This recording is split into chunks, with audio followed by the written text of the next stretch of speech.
অফিসে আপনাকে স্বাগতম। আলো নিভিয়ে হেডফোন কানে দিন, কারণ এখন শুরু হতে যাচ্ছে এমন এক ভয়ঙ্কর গল্প যা হয়তো আজ রাতের ঘুম কেড়ে নেবে আপনার। তাহলে বন্ধুরা, শুরু করা যাক। প্রিয় শ্রোতাবিন্দুরা, আরও একটি ভয়ানক গল্প নিয়ে আপনাদের মাঝে চলে এলাম। আজকের গল্পের নাম হাড় মাংস খাওয়া পিশাচের ভয়ানক গল্প। তো বন্ধুরা, সরাসরি গল্পে চলে যাওয়া যাক। গভীর রাত, চারদিকে এমন নীরবতা যেন পৃথিবীর সব শব্দ কেউ চুরি করে নিয়ে গেছে।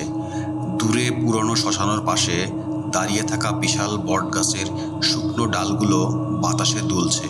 হঠাৎ করেই শোনা গেল চর্প চর্প চর্প।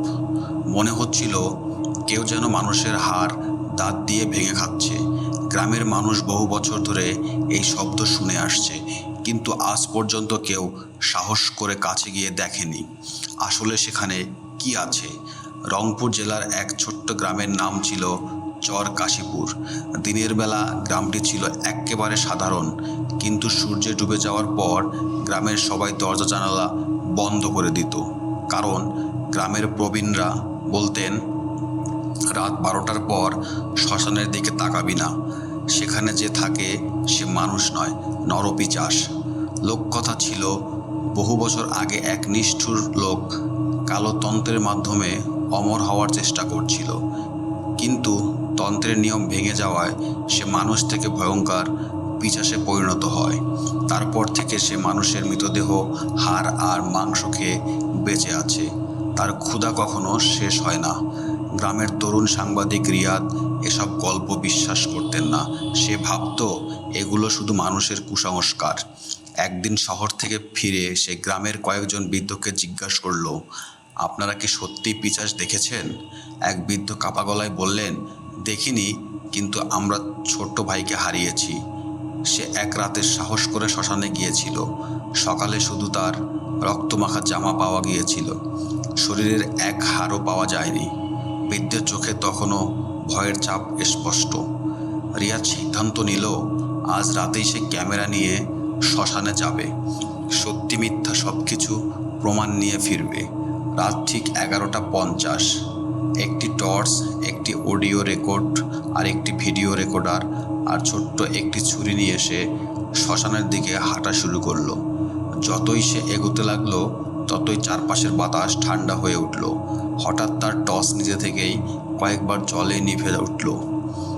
ঠিক তখনই দূরে আবার সেই ভয়ঙ্কর শব্দ, চর্প চর্প চর্প, কর কর কর কর কর কর। রিয়াদ ধীরে ধীরে শব্দের দিকে এগিয়ে গেল। বটগাছের আড়াল থেকে ক্যামেরা বের করে যখন সে জুম করল, তার বুকের রক্ত যেন জমে গেল। অন্ধকারের মধ্যে বসে আছে প্রায় 8 ফুট লম্বা এক ভয়ঙ্কর কালো ছায়া। তার লাল জ্বলন্ত চোখ দুটো অন্ধকার ভেদ করে জ্বলে উঠছে। লম্বা নখ দিয়ে সে একটি মানুষের কঙ্কাল ধরে আছে আর একে একে হাড় ভেঙে তার ভেতরের মজ্জা চুষে খাচ্ছে। হঠাৎ ক্যামেরার স্ক্রিনে সেই পিশাচের চোখ দুটো সরাসরি রিয়াদের দিকে ঘুরে গেল। কিন্তু সবচেয়ে ভয়ঙ্কর বিষয় ছিল, রিয়াদ তখনও গাছের আড়ালে লুকিয়েছিল। তাহলে পিশাচটি কিভাবে বুঝলো যে সেখানে একজন জীবিত মানুষ দাঁড়িয়ে আছে? রিয়াদের পুরো শরীর কাঁপতে শুরু করলো। সে নিশ্চিত ছিল বটগাছের মোটা কাণ্ডের আড়ালে তাকে কোনোভাবেই দেখা সম্ভব নয়। কিন্তু পিশাচটি ধীরে ধীরে মাথা তুলল। তার রক্তলাল চোখ দুটো যেন অন্ধকার ভেদ করে সরাসরি রিয়াদের বুকের ভেতর তাকিয়ে আছে। তারপর একটি বিকট কর্কশ হাসি ভেসে এলো। হা হা হা। হাসির শব্দ পুরো শ্মশান কেঁপে উঠল। চারপাশে শত শত কাক একসাথে উড়ে গেল। শুকনো পাতাগুলো ঘূর্ণির মতো উড়তে লাগলো। রিয়াদ দ্রুত ক্যামেরা বন্ধ করে নিঃশব্দ পিছিয়ে আসতে চাইল। ঠিক তখনই মঠ, তার পায়ের নিচে শুকনো একটি ডাল ভেঙে গেল। শব্দটা শোনা মাত্রই পিশাচটি দাঁড়িয়ে পড়ল। তার শরীরটা মানুষের মতো হলেও হাত দুটো ছিল অস্বাভাবিক লম্বা, নখগুলো প্রায় 1 ফুট লম্বা আর মুখ ভর্তি ধারালো দাঁত। ঠোঁটের কোণে বেয়ে তাজা রক্ত ঝরছে।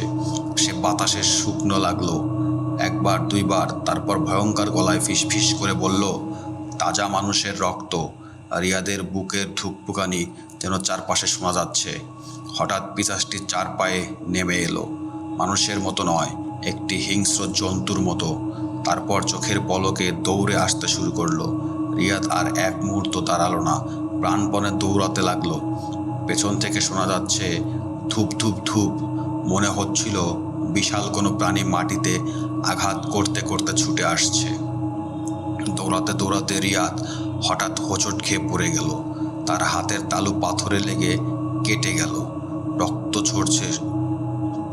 রক্তের গন্ধ পেতেই পিশাচটি হঠাৎ থেমে গেল। সে বাতাসে নাক উঁচু করে গভীর শ্বাস নিল। তারপর জিভ বের করে রক্তের গন্ধ শুকে পাগলের মতো চিৎকার শুরু করলো, রক্ত রক্ত, জীবিত মানুষের রক্ত। পরের মুহূর্তেই সে আগের চেয়েও দ্রুত গতিতে ছুটে এলো। রিয়াদ মরিয়া হয়ে উঠে আবার দৌড়াতে লাগলো। সামনে ছিল একটি বহু বছরের পুরনো ভাঙা মন্দির। গ্রামের মানুষ বলতো এই মন্দিরের ভেতর কোনো অশুভ শক্তি প্রবেশ করতে পারে না। শেষ শক্তিটুকু দিয়ে রিয়াদ মন্দিরের ভেতর ঢুকে দরজার আড়ালে লুকিয়ে পড়ল। ঠিক সেই মুহূর্তে ধাম, পিশাচটি দরজায় প্রচণ্ড আঘাত করলো। পুরো মন্দির কেঁপে উঠল। আরও একবার আঘাত করলো, কিন্তু আশ্চর্যের বিষয়, সে ভেতরে ঢুকতে পারল না। দরজার সামনে দাঁড়িয়ে গর্জন করতে লাগলো। তার লাল চোখ তখন ক্ষুধা আর রাগের আগুন। কিছুক্ষণ পর সে নিচু গলায় বলল, আজ বেঁচে গেলি, কিন্তু 3 রাতের মধ্যে তোর রক্ত আমি খাবই। কথাটা বলেই সে অন্ধকারে মিলিয়ে গেল। রিয়াদ স্বস্তির নিঃশ্বাস ফেলতে যাচ্ছিল। ঠিক তখনই মন্দিরের ভেতরের অন্ধকার থেকে একটি বৃদ্ধ কণ্ঠ ভেসে এলো, ও চলে যায়নি, ও অপেক্ষা করছে। আর তুমি জানো না, তুমি আজ শুধু নিজেই নয়, পুরো গ্রামের মৃত্যুকে জাগিয়ে তুলেছ। রিয়াদ চমকে উঠে টর্চের আলো ফেলল। আলোয় ধীরে ধীরে দেখা গেল সাদা দাড়িওয়ালা এক রহস্যময় বৃদ্ধ, যার চোখে অদ্ভুত নীল আভা। বৃদ্ধের হাতে ছিল একটি পুরনো কালো কাপড়ে মোড়ানো বাক্স। তিনি ধীরে ধীরে বললেন, যে পিশাচকে তুমি দেখেছ সে একা নয়, তার মতো আরও 6 জন এই মাটির নিচে ঘুমিয়ে আছে। মন্দিরের ভেতরে নিস্তব্ধতা, বাইরে ঝড়ের হাওয়াটা দরজায় কাঁপছে। রিয়াদের টর্চের আলো বৃদ্ধের মুখের দিকে ধরতেই দেখল তার চোখ দুটো অস্বাভাবিক নীল আলোয় জ্বলছে, কিন্তু সেই চোখে ভয়ের চেয়ে বেশি ছিল গভীর দুঃখ। বৃদ্ধ ধীরে ধীরে কালো কাপড়ে মোড়ানো বাক্সটি মাটিতে রাখলেন। তিনি বললেন, তুমি আজ থেকে যাকে দেখছো তার নাম রক্তেশ্বর, কিন্তু সে একা নয়। এই গ্রামের মাটির নিচে আরও 6টি পিশাচ ঘুমিয়ে আছে। 7 জন মিলে তারা পরিচিত ছিল 7 ক্ষুধার প্রহরী নামে। রিয়াদের গলা শুকিয়ে গেল। এগুলো কি শুধু লোককথা? বৃদ্ধ মাথা নাড়লেন, না, আমি নিজের চোখে তাদের জেগে উঠতে দেখেছি। তারপর তিনি বাক্সটি খুললেন। ভেতরে ছিল একটি পুরনো তামার তাবিজ, কয়েকটি শুকনো তালপাতার পুঁথি এবং কালো হয়ে যাওয়া একটি মানুষের খুলি। রিয়াদ অবাক হয়ে খুলিটির দিকে তাকিয়ে থাকলো। বৃদ্ধ বললেন, এই খুলিটা সেই সাধুর, যিনি 100 বছর আগে 7 পিশাচকে মাটির নিচে বন্দী করেছিলেন। মৃত্যুর আগে তিনি লিখে গিয়েছিলেন, যদি কোনো দিন প্রথম পিশাচ জেগে ওঠে, তাহলে বাকি 6 জনও একে একে জেগে উঠবে।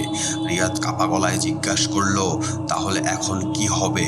বৃদ্ধ দীর্ঘশ্বাস ফেললেন, আজ থেকে কাউন্টডাউন শুরু হয়েছে। 7 দিনের মধ্যে যদি রক্তেশ্বরকে থামানো না যায়, তাহলে পুরো চর কাশীপুর শুধু মানচিত্র থাকবে, মানুষ থাকবে না। ঠিক তখনই ধারাম করে একটা শব্দ হলো। মন্দিরের বাইরে যেন কেউ বিশাল একটা গাছ ফেলে দিল। দুজনেই চমকে উঠল। দ্রুত বাতি নিয়ে নিভিয়ে দিতে গেলেন। ফিসফিস করে বললেন, একদম শব্দ করবে না। বাইরে ভারী নিঃশ্বাসের শব্দ। মনে হচ্ছিল কোনো বিশাল প্রাণী মন্দিরের চারপাশে ঘুরছে। হঠাৎ জানালার ভাঙা ফাঁক দিয়ে একটি লম্বা কালো নখ ভেতরে ঢুকে এলো। রিয়াদের বুকের ধুকপুকানি বেড়ে গেল। পিশাচটি দেয়াল শুকতে শুকতে বলল, আমি জানি তোরা এখানেই আছিস। বৃদ্ধ নিচের গলায় থাকা তাবিজটি খুলে রিয়াদের হাতে দিয়ে বললেন, যাই হোক, এটা হাত থেকে ফেলবি না, এই তাবিজ ছাড়া তুই 1 মিনিটও বাঁচতে পারবি না। এরপর তিনি চোখ বন্ধ করে অজানা ভাষায় মন্ত্র পড়তে শুরু করলেন। মন্দিরের চারদিকে যেন হালকা সোনালি আলো জ্বলে উঠল। পিশাচটি প্রচণ্ড রাগে গর্জে উঠল। আ সেই গর্জনের চারপাশের কাঁচ ভেঙে চুরমার হয়ে গেল, কিন্তু সে ভেতরে ঢুকতে পারল না। কিছুক্ষণ পর সব আবার নিস্তব্ধ। ভোরের প্রথম আলো ফুটতেই বৃদ্ধ বললেন, এখন বাড়ি ফিরে যা, কিন্তু মনে রাখিস আজ রাত থেকে তুই আর সাধারণ মানুষ নোস। রক্তেশ্বর তোকে নিজের শিকার হিসাবে বেছে নিয়েছে। রিয়াদ মন্দির থেকে বেরিয়ে গ্রামের পথে হাঁটতে লাগলো, কিন্তু কয়েক কদম এগোতেই সে থমকে দাঁড়ালো। কাদামাটির ওপর স্পষ্ট দেখা যাচ্ছে মানুষের নয়, বিশাল এক প্রাণীর পায়ের ছাপ। আর সেই ছাপগুলো শুধু তার সামনে নয়, তার নিজের পায়ের ছাপের ওপরেও পড়ে আছে। অর্থাৎ সারা রাত পিশাচটি তার ঠিক পেছনেই ছিল, আর সে টেরও পায়নি। ভোরের আলো ধীরে ধীরে পুরো গ্রামে ছড়িয়ে পড়ছে। পাখিরা ডাকছে, কৃষকেরা মাঠে যাচ্ছে, বাইরে সবকিছু স্বাভাবিক। কিন্তু রিয়াদের কাছে পৃথিবী আর আগের মতো নেই। তার চোখের সামনে এখনো ভাসছে সেই বিশাল পায়ের ছাপ। সে নিচু হয়ে ছাপগুলো ভালো করে দেখলো। প্রতিটি ছাপ প্রায় 1.5 ফুট লম্বা। নখের দাগগুলো এক গভীর, যে মনে হচ্ছিল যেন লোহার ঠিক মাটিতে গেঁথে দেওয়া হয়েছে। মোবাইল বের করে ছবি তুলতে গেল, কিন্তু অবাক হয়ে দেখলো ক্যামেরার স্ক্রিনে কোনো পায়ের ছাপ নেই, খালি মাটি। সে আবার চোখ খুলে দেখলো ছাপগুলো ঠিকই আছে। আবার ক্যামেরায় তাকালো, কিছুই নেই। রিয়াদের বুকের ভেতর কেমন যেন মোচড় দিয়ে উঠল। ঠিক তখনই পেছন থেকে গ্রামের মুদি দোকানে করিম চাচা ডাক দিলেন, কি দেখছো বাবা? রিয়া তাড়াতাড়ি বলল, চাচা, এই পায়ের ছাপগুলো দেখছেন? করিম চাচা অবাক হয়ে তাকালেন, কোথায়? এখানে তো কিছুই নেই। রিয়াদের শরীর ঠান্ডা হয়ে গেল। তার মানে এই চিহ্ন শুধু সেই দেখতে পাচ্ছে। সেই দিন দুপুরে রিয়াদ বাড়িতে বসে আগের রাতের ভিডিও দেখতে লাগলো। ভিডিওটির প্রথম অংশে সব ঠিক ছিল, বটগাছ, শ্মশান, অন্ধকার। হঠাৎ ভিডিও কেঁপে উঠল। স্ক্রিনে কয়েক সেকেন্ডের জন্য একটি বিকৃত মুখ ভেসে উঠল। চোখ দুটো সম্পূর্ণ সাদা, মুখ জুড়ে মানুষের রক্ত। তারপর শোনা গেল ফিসফিস শব্দ, 3 রাত, 3 রাত, 3 রাত। ভিডিও এখানেই শেষ, কিন্তু রিয়াদ নিশ্চিত সে এমন কিছু রেকর্ড করেনি। বিকালের দিকে সেই রহস্যময় বৃদ্ধ নিজেই রিয়াদের বাড়িতে এলেন। তার হাতে একটি পুরনো চামড়ার ব্যাগ। ঘরে ঢুকেই তিনি দরজা বন্ধ করে দিলেন। তোমার হাতে যে তাবিজ দিয়েছি সেটা দেখাও। রিয়াদ হাত বাড়াতেই বৃদ্ধের মুখ ফ্যাকাশে হয়ে গেল। তাবিজটির মাঝখানে সরু একটি ফাটল দেখা দিয়েছে। বৃদ্ধ আতঙ্কিত কণ্ঠে বললেন, অসম্ভব, এটা ভাঙার কথা নয়। রিয়াদ জিজ্ঞাসা করল, এর মানে কি? বৃদ্ধ ধীরে ধীরে বললেন, রক্তেশ্বর তোমার রক্তের গন্ধ পেয়েছে। এখন সে শুধু তোমাকে খুঁজতে না, সে তোমার আত্মার ওপর নিজের চিহ্ন এঁকে রেখেছে। এরপর বৃদ্ধ ব্যাগ থেকে একটি পুরনো মানচিত্র বের করলেন। মানচিত্রে গ্রামের মাঝখানে লাল কালি দিয়ে 60টি গোল চিহ্ন আঁকা, কিন্তু একটি জায়গায় আঙ্গুল রেখে বললেন, আজ রাত 12টায় প্রথম কবর খুলবে। সেখান থেকে জেগে উঠবে দ্বিতীয় পিশাচ, তার নাম। তিনি বাকিটা বলার আগেই থাম, বাড়ির প্রধান দরজা প্রচণ্ড আঘাত পড়ল। আরেকবার থাম, দরজার কাঠ ফেটে উঠল। বাইরে থেকে একটি বিশাল শিশুর কান্নার শব্দ এলো, ভাইয়া দরজা খোলো, আমি পথ হারিয়ে ফেলেছি। রিয়াদ দরজার দিকে এগোতেই বৃদ্ধ চিৎকার করে উঠলেন, দরজা খুলবে না, ওটা কোনো শিশু নয়। ঠিক তখনই বাইরে কান্নার শব্দ থেমে গেল। কয়েক সেকেন্ড নীরবতা, তারপর ধীরে ধীরে ভেসে এলো কর্কশ অমানসিক হাসি, হা হা হা। সেই হাসির সঙ্গে দরজার নিচ দিয়ে গড়িয়ে ঢুকতে শুরু করলো টাটকা লাল রক্ত। রক্ত ঘরের মেঝেতে ছড়িয়ে পড়তেই বৃদ্ধের চোখ আতঙ্কে বড় হয়ে গেল। তিনি ফিসফিস করে বললেন, দেরি হয়ে গেছে, পিশাচ তৃতীয় জেগে উঠেছে। আর ঠিক সেই মুহূর্তে দরজার ওপাশ থেকে একসাথে 2টি আলাদা গর্জন শোনা গেল, রক্তেশ্বর এবং আরও একটি অজানা, আরও ভয়ঙ্কর পিশাচ। দরজার ওপাশে দাঁড়িয়ে আছে 2টি অমানসিক প্রাণী। একটি নিঃশ্বাসে পচা মানুষের দুর্গন্ধ, অন্যটির গর্জনে পুরো বাড়ির দেয়াল কাঁপছে। রিয়াদের হাত পা ঠান্ডা হয়ে গেল। বৃদ্ধে ধীরে ধীরে নিজের ব্যাগ থেকে একটি ছোট্ট লোহার পাত্র বের করলেন। পাত্রের ভিতরে ছিল কালো রঙের ছাই। তিনি সেই চারদিকে ছিটিয়ে মন্ত্র পড়তে শুরু করলেন। হঠাৎ ঘরের চারপাশে একটি অদৃশ্য আলোর বৃত্ত তৈরি হলো। ঠিক সেই মুহূর্তে ধাম, দরজাটি ভেঙে টুকরো টুকরো হয়ে গেল। কিন্তু আশ্চর্য, দরজা ভেঙে গেলেও দুই পিশাচ সেই আলোর বৃত্তের ভেতরে ঢুকতে পারল না। রক্তেশ্বর দাঁত কিরমির করে বলল, বৃদ্ধ, তুই আবার ফিরে এসেছিস।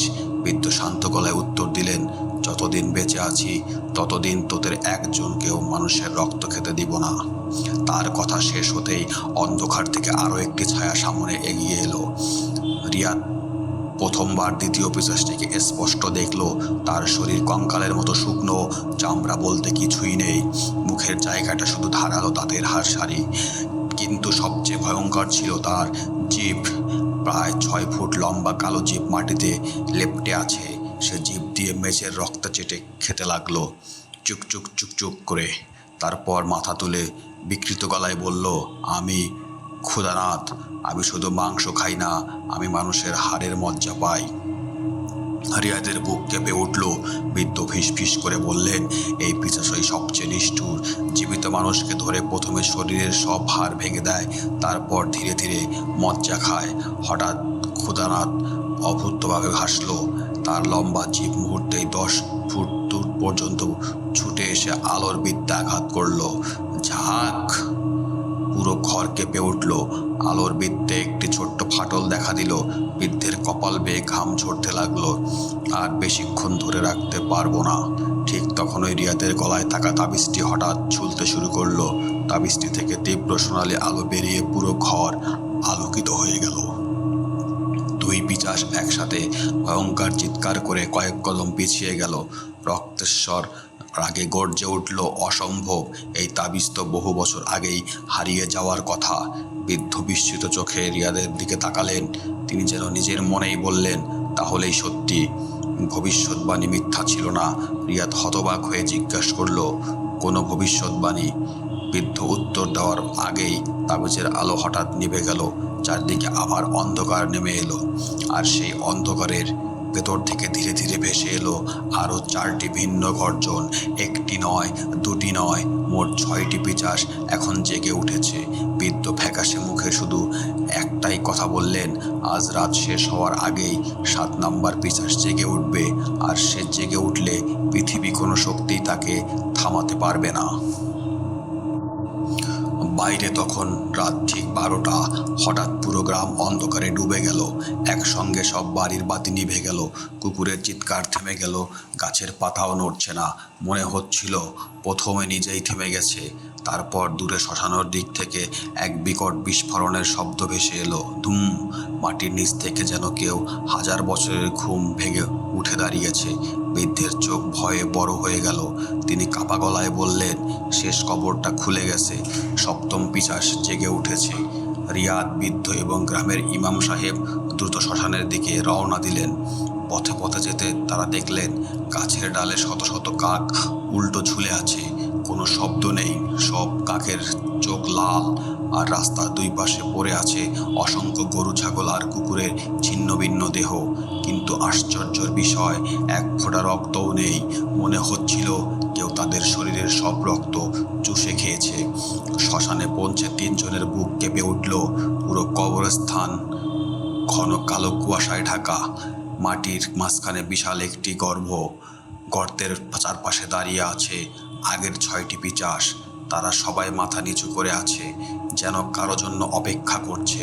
হঠাৎ গর্তের ভেতর থেকে ধীরে ধীরে বেরিয়ে এলো একটি কালো হাত, তারপর একটি বিশাল মাথা।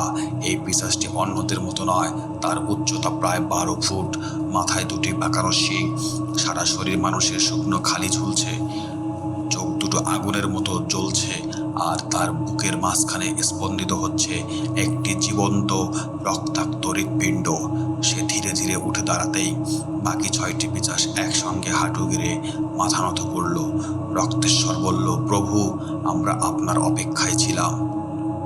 নতুন পিশাচটি গভীর বজ্রের মতো কণ্ঠে বলল, আমি মহাপিশাচ কলান্তক।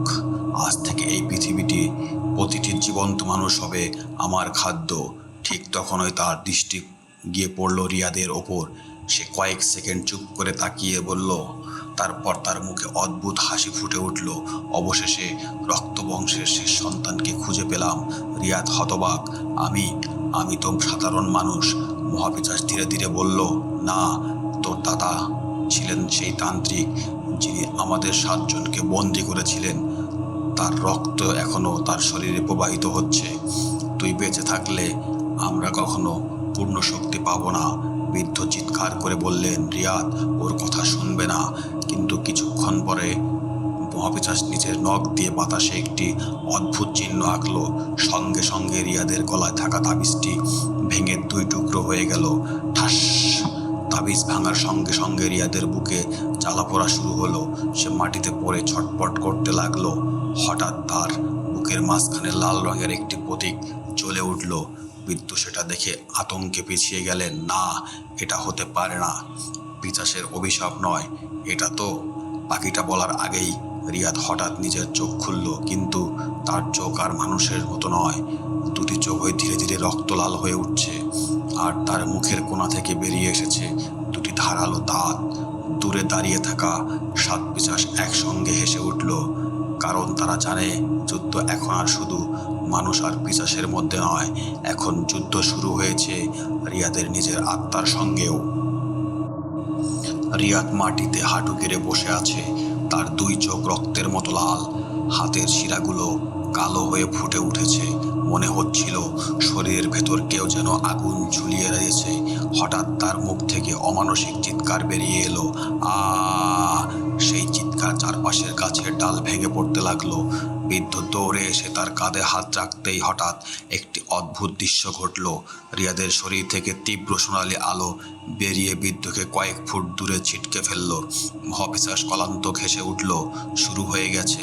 রক্তবংশের শক্তি জেগে উঠেছে। রিয়াদের চোখের সামনে একের পর এক অদ্ভুত দৃশ্য ভেসে উঠতে লাগলো। সে দেখতে পেল প্রায় 300 বছর আগের একটি রাত।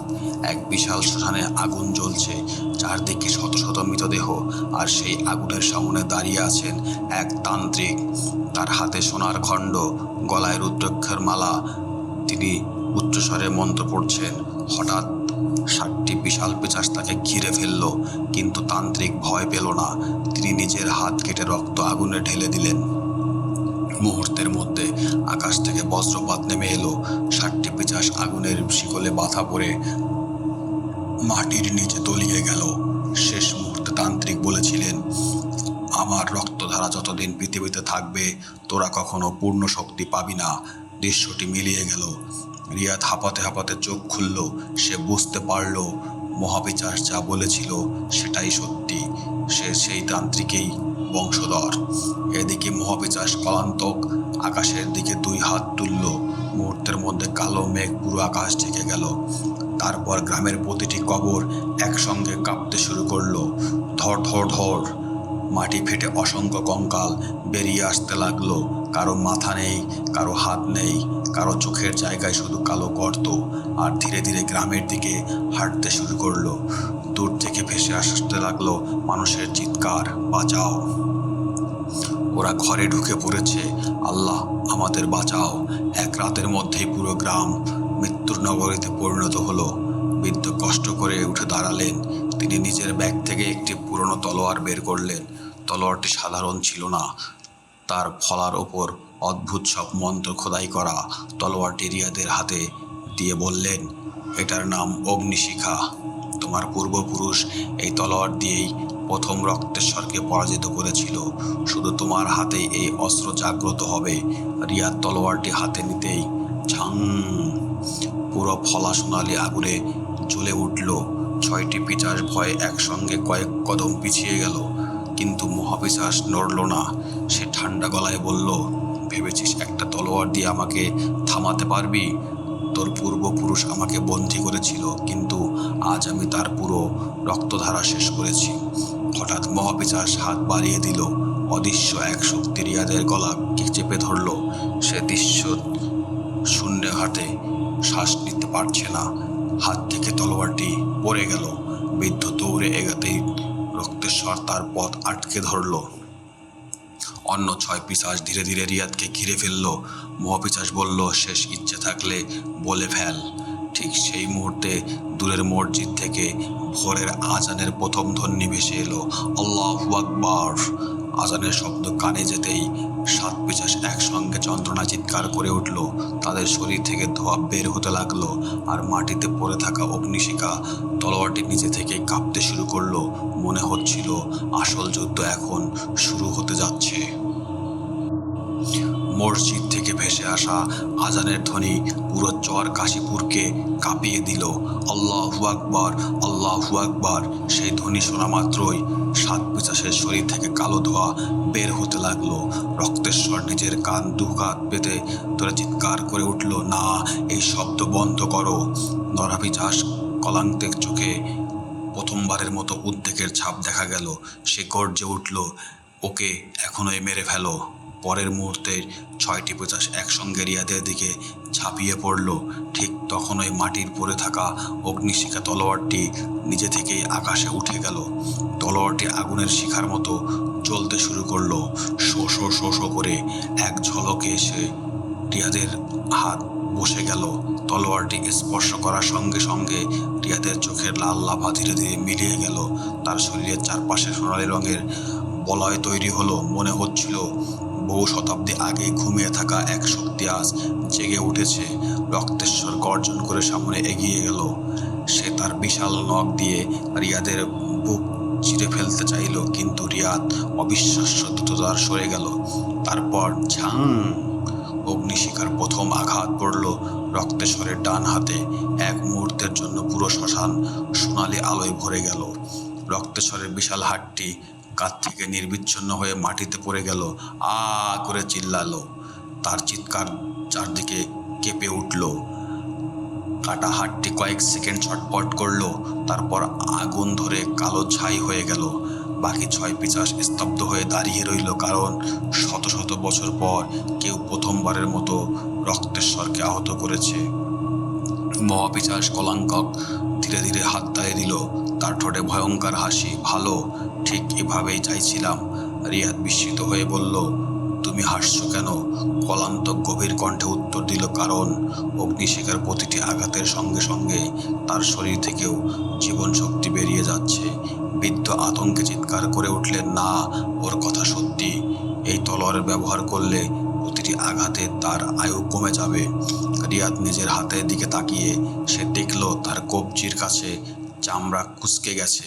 মনে হচ্ছে যেন কয়েক বছরের বার্ধক্য এক মুহূর্তেই এসে গেছে। ঠিক তখনই ক্ষুধানাথ তার লম্বা কালো জিভ দিয়ে পাশের একটি মৃতদেহ টেনে আনলো। সে মৃতদেহের হাড় ভেঙে মজ্জা খেতে শুরু করলো, কর্মর কর্মর করে। প্রতিটি হাড় ভাঙার খাওয়ার সঙ্গে সঙ্গে কাটা ক্ষতগুলো নিজে থেকেই সরে উঠতে লাগলো। বৃদ্ধ বিস্ময়ে বললেন, ওরা মৃতদেহের মজ্জা খেয়ে নিজেদের শক্তি ফিরিয়ে আনছে। মহাপিশাচ হেসে বলল, আজ রাতেই পুরো গ্রামের কবর খালি হয়ে যাবে। হঠাৎ আকাশে বজ্রপাত হলো। বিদ্যুতের আলোয় রিয়াদ দূরে একটি অদ্ভুত দৃশ্য দেখতে পেল। শ্মশানের শেষ প্রান্তে একটি পাথরের দরজা ধীরে ধীরে খুলছে। দরজার ভেতর থেকে নীল আলো বের হচ্ছে। বৃদ্ধ দরজাটি দেখে ফ্যাকাশে হয়ে গেলেন। তিনি কাঁপা গলায় বললেন, সর্বনাশ, ওটা আত্মার গুহা। যদি কলান্তক সেখানে ঢুকে যেতে পারে, তাহলে সে শুধু এই গ্রাম নয়, পুরো পৃথিবী মৃত আত্মাদের নিজের দাস বানিয়ে ফেলবে।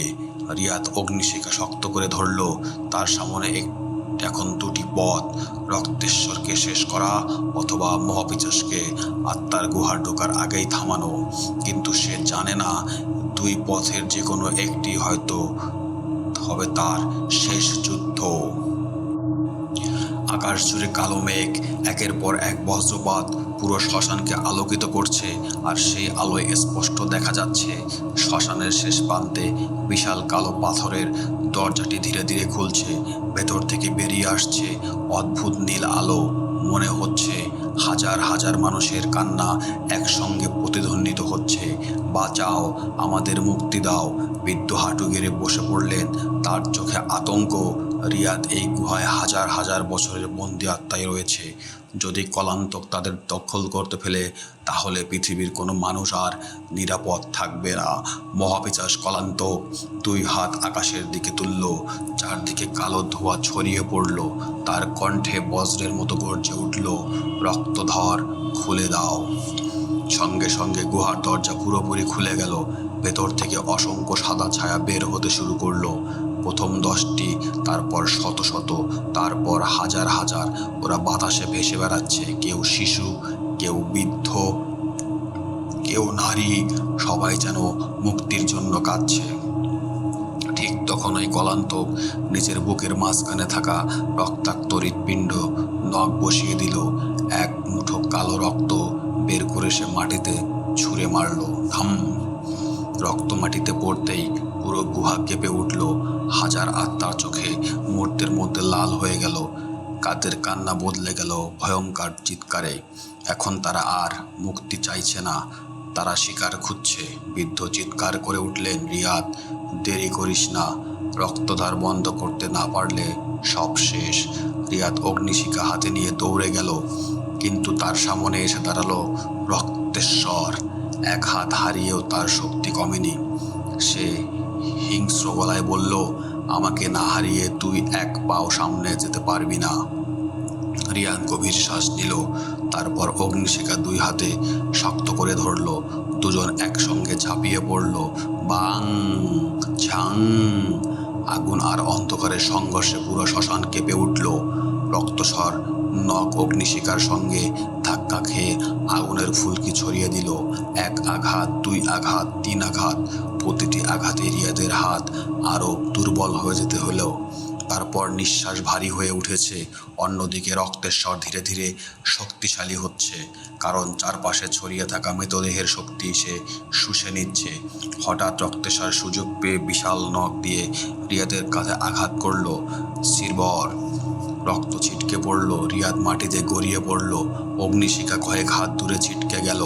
রক্তের গন্ধে ক্ষুধানাথ ও বাকি পিশাচগুলো উন্মাদের মতো হাসতে লাগলো। মানুষের তাজা রক্ত, আজ আমাদের ভোজের রাত। ঠিক তখনই অবিশ্বাস্য কিছু ঘটল। রিয়াদের রক্তের কয়েক ফোঁটা মাটিতে পড়ে একটি পুরনো পাথরের ওপর গিয়ে লাগলো। পাথরটি হঠাৎ কাঁপতে শুরু করলো। তার ওপর খোদাই করা অদ্ভুত লিপিগুলো সোনালি আলোয় জ্বলে উঠল। বৃদ্ধ বিস্ময়ে চিৎকার করে বললেন, এটা তো রক্তবংশের সিলমোহর। তোর পূর্বপুরুষ শুধু পিশাচদের বন্দি করেনি, তিনি আরেকজন রক্ষককেও এখানে ঘুম পাড়িয়ে রেখেছিলেন। হঠাৎ পুরো মাটি কেঁপে উঠল। পাথরটি ফেটে 2 ভাগ হয়ে গেল। ভেতর থেকে ধীরে ধীরে উঠে এলো সোনালি বর্ম পরা এক রহস্যময় যোদ্ধা। তার হাতে বিশাল এক জ্বলন্ত বর্শা। মুখ দেখা যাচ্ছে না, কিন্তু তার কণ্ঠে বজ্রের গর্জন। আমি অগ্নিরক্ষক অরিন্দর, বংশবদ্ধের সাথে উত্তরাধিকারী। আমি প্রথম তোমার অপেক্ষায় 300 বছর ধরে ঘুমিয়েছিলাম। মহাপিশাচ কলাঙ্কাতের মুখ থেকে প্রথমবারের মতো হাসি মিলিয়ে গেল। সে ধীরে ধীরে 1 পা পিছিয়ে বলল, অসম্ভব! অরিন্দন এখনো বেঁচে আছে। শ্মশানের বাতাসে আবার ভারী হয়ে উঠল। একদিকে 7 পিশাচ, অন্যদিকে রিয়াদ এবং রহস্যময় অগ্নিরক্ষক। চূড়ান্ত যুদ্ধের সূচনা হয়ে গেছে। শ্মশানের আকাশ যেন আগুন আর অন্ধকারের যুদ্ধক্ষেত্র পরিণত হয়েছে। একদিকে 7 পিশাচ, অন্যদিকে রিয়াদ, রহস্যময় অগ্নিরক্ষক অরিন্দম এবং বৃদ্ধতান্ত্রিক। চারদিকে হাজার হাজার অশান্ত আত্মা ঘুরে বেড়াচ্ছে। হঠাৎ অরিন্দম নিজের জ্বলন্ত বর্শাটি মাটিতে গেঁথে দিলেন। ধাম! মুহূর্তের মধ্যেই পুরো শ্মশানের চারপাশে আগুনের বিশাল বৃত্ত তৈরি হলো। সেই আগুন সাধারণ আগুন নয়, নীল আর সোনালি শিখা একসঙ্গে জ্বলছে। অরিন্দন বজ্রকণ্ঠে বললেন, এই অগ্নিবলয়ের ভেতর আজ হয় পিশাচের শেষ হয়, নয়তো মানব জাতির। মহাপিশাচ কলান্তক ভয়ঙ্কর হাসি হেসে 2 হাত ছড়িয়ে দিল। তার সঙ্গে সঙ্গে আকাশে এক ঘূর্ণিঝড় তৈরি হলো। হাজার হাজার অশান্ত আত্মা কালো ঝড়ের মতো অরিন্দনের দিকে ছুটে এলো। অরিন্দন চোখ বন্ধ করে মন্ত্র উচ্চারণ করলেন। তার বর্শা থেকে সোনালি আলো বেরিয়ে একে একে আত্মাগুলোকে স্পর্শ করল। যেই আলো তাদের ছুঁল তাদের লাল চোখ আবার অস্বাভাবিক হয়ে গেল। এক বৃদ্ধ আত্মা কাঁদতে কাঁদতে বললেন, আমাদের মুক্তি দিয়েছেন।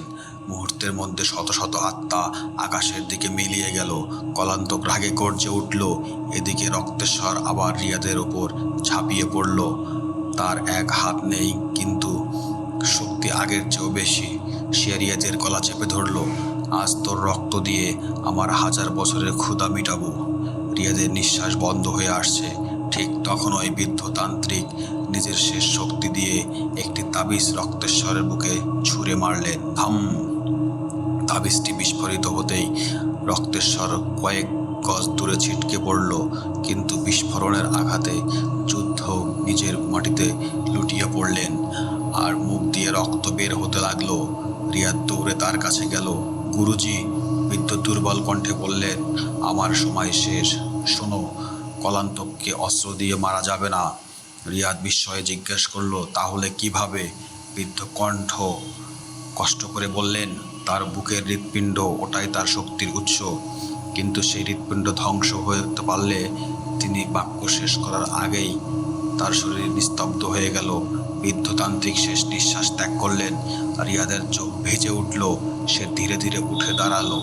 অগ্নিশিখা তলোয়ারটি শক্ত করে ধরল। তার চোখে আর ভয় নেই, শুধু প্রতিশোধের আগুন। সে কলান্তকের দিকে তাকিয়ে বলল, আজ তোমার অভিশাপের শেষ দিন। কলান্তক হেসে নিজের বুকের মাঝখানে থাকা জীবন্ত হৃৎপিণ্ডটি বের করে হাতে তুলে নিল।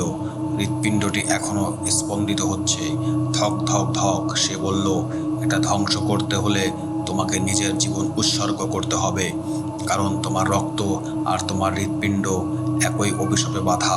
রিয়াদ এক মুহূর্ত চুপ করে রইল। তারপর অগ্নিশিখা তলোয়ার নিজের বুকের সামনে তুলে ধরল।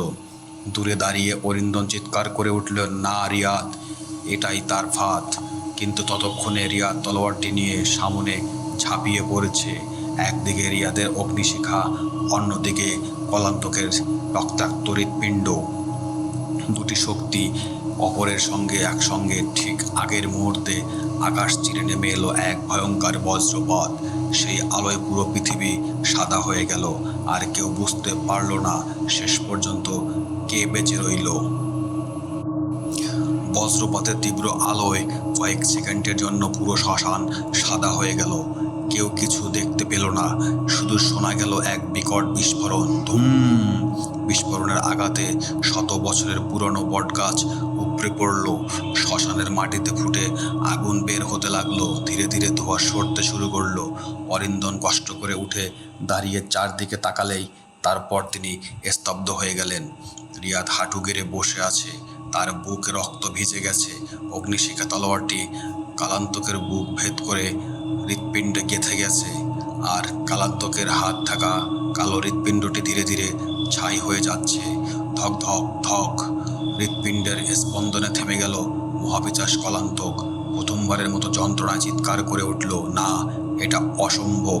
তার বিশাল দেহ একের পর এক ফাটল ধরতে শুরু করলো। সে ফাটল থেকে আগুনের আলো বের হচ্ছিল। সে আকাশের দিকে তাকিয়ে গর্জন করল, আমি আবার ফিরব। অরিন্দম দৃঢ় কণ্ঠে বললেন, না, অশুভ ফিরে আসে, কিন্তু একই রূপে নয়। আজ তার এই অভিশপ্তর অস্তিত্ব শেষ। পরের মুহূর্তেই থাম! কালান্তকের পুরো দেহ আগুন জ্বলে কালো ছাই হয়ে বাতাসে মিলিয়ে গেল। মহাপিশাচ ধ্বংস হওয়ার সঙ্গে সঙ্গে বাকি 6 পিশাচের শরীর কাঁপতে শুরু করলো। রক্তেশ্বর আতঙ্কে চিৎকার করে উঠল, প্রভু, আমাদের বাঁচান! কিন্তু ততক্ষণে অনেক দেরি হয়ে গেছে। এক এক করে রক্তেশ্বর, ক্ষুধানাথ এবং বাকি 5 পিশাচও আগুনে পুড়ে ছাই হয়ে গেল। তাদের বিকট চিৎকার আকাশে ভারী হয়ে উঠল। কয়েক মুহূর্ত পর চারদিকে শুধু নিস্তব্ধতা। ঠিক তখনই আত্মার গুহা থেকে বন্দি আত্মাগুলো বেরিয়ে এলো, কিন্তু এবার তাদের চোখে আর লাল আগুন নেই। সবাই শান্ত। এক বৃদ্ধ আত্মা রিয়াদের সামনে এসে বললেন, শুধু আমাদের নয়, শত শত নিরপরাধ আত্মাকে মুক্তি দিয়েছ। এক এক করে সব আত্মা আকাশের দিকে উঠে যেতে লাগল। নীল আলো ধীরে ধীরে মিলিয়ে গেল। আত্মার গুহার বিশাল দরজাটিও নিজে থেকেই বন্ধ হয়ে গেল। তারপর মাটির নিচে তলাইয়ে গেল। অরিন্দম ধীরে ধীরে রিয়াদের কাছে এলেন। রিয়া তখনও শ্বাস নিচ্ছে, কিন্তু খুব কষ্টে। অরিন্দম হাঁটু গেড়ে বসে বললেন, তুমি নিজের জীবন দিয়ে পৃথিবীকে বাঁচিয়েছ। রিয়া দুর্বল হয়ে হাসলো। গ্রামটা বেঁচেছে তো? অরিন্দম মাথা নাড়লেন। হ্যাঁ, আজ থেকে এই অভিশাপ শেষ। রিয়াদের ঠোঁটে শান্তির হাসি ফুটে উঠল। সে আকাশের দিকে তাকিয়ে চোখ বন্ধ করে। ঠিক তখনই তার শরীর থেকে একটি সোনালি আলো কণা বেরিয়ে অগ্নিশিখা তলোয়ারের মধ্যে মিশে গেল। তলোয়ারটি ধীরে ধীরে পাথরে পরিণত হলো, তারপর মাটির নিচে তলিয়ে গেল। মনে হলো যখন আবার পৃথিবীতে কোনো বড় অশুভ শক্তি জেগে উঠবে, তখনই হয়তো অগ্নিশিখা আবার ফিরে আসবে। 1 বছর পরে চর কাশিমপুর গ্রাম আবার স্বাভাবিক হয়ে গেছে। শ্মশানের জায়গায় একটি ছোট্ট স্মৃতিসৌধ। প্রতি বছর গ্রামের মানুষ সেখানে প্রদীপ জ্বালিয়ে সেই সাহসী যুবককে স্মরণ করে, যে নিজের জীবনের বিনিময়ে পুরো গ্রামকে রক্ষা করেছিল। কিন্তু এক বর্ষার রাতে গ্রামের এক ছোট্ট ছেলে খেলতে খেলতে সেই পুরনো বটগাছের গোড়ায় চলে যায়। হঠাৎ সে মাটির নিচ থেকে খুব ক্ষীণ একটি শব্দ শুনতে পায়, চর্ব চর্ব। ছেলেটি ভয়ে দৌড়ে পালিয়ে যায়। ক্যামেরা ধীরে ধীরে মাটির দিকে জুম করে। ফাটা মাটির নিচে এক জোড়া রক্তলাল চোখ ধীরে ধীরে খুলে যায়। তারপর ভেসে আসে একটি ঠান্ডা ফিসফিস কণ্ঠ, ক্ষুধা কখনো শেষ হয় না। আর আজকের গল্পটি বন্ধুরা এখানেই সমাপ্ত হয়ে গেল। ধন্যবাদ। আজকের গল্প এখানেই শেষ। যদি গল্পটি ভালো লেগে থাকে তাহলে ভিডিওটি লাইক করুন, আপনার মতামত কমেন্টে জানান। আর এমন আরও ভয়ঙ্কর গল্প শুনতে ভূত বক্স অফিসকে সাবস্ক্রাইব করে পাশে থাকুন। মনে রাখবেন, ভয় কখনো গল্পে সীমাবদ্ধ থাকে না। আবার দেখা হবে পরবর্তী ভৌতিক গল্পে।